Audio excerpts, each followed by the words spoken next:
Christmas സീരീസിലെ അടുത്ത recipe. ഇതൊരു സ്റ്റാർട്ടർ റെസിപ്പി ആട്ടോ. Tuna fish cutlets. ഞാൻ ക്യാൻ ട്യൂണ ആട്ടോ ഇതിനു വേണ്ടി യൂസ് ചെയ്തേക്കുന്നത്. ചൂടായ പാനിലേക്ക് നമുക്ക് ഓയിൽ ആഡ് ചെയ്യാം. ഇനി ജിഞ്ചർ, ഗാർലിക്, പച്ചമുളക്, കറി ലീവ്സ്, ഓണിയൻ ഇതെല്ലാം ഇട്ട് നന്നായിട്ട് സോട്ട് ചെയ്യാം. ഇനി ഇതിലേക്ക് ഉപ്പ്, മഞ്ഞൾപ്പൊടി, മുളക് പൊടി, കുരുമുളക് പൊടി, ഗരം മസാല ഇതെല്ലാം ആഡ് ചെയ്യാം. ഇനി നമ്മുടെ ട്യൂണ ആഡ് ചെയ്യാം.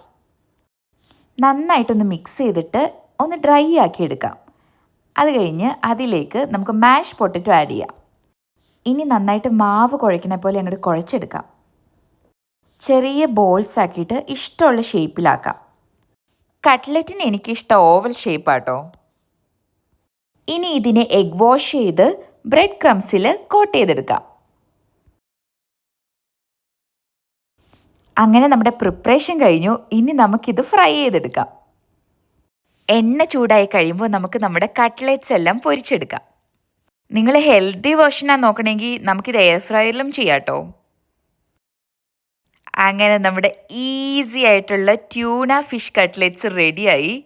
ക്രിസ്മസിന് സ്റ്റാർട്ടറിന് പറ്റിയ റെസിപ്പി ആട്ടോ. എല്ലാവരും ട്രൈ ചെയ്ത് നോക്കണേ. Super yummy, crunchy and tasty ആയിട്ടുള്ള ട്യൂണ കട്ട്ലേറ്റ്സ് ആണ്. അപ്പോൾ നെക്സ്റ്റ് റെസിപ്പി ആയിട്ട് വേഗം കാണാം.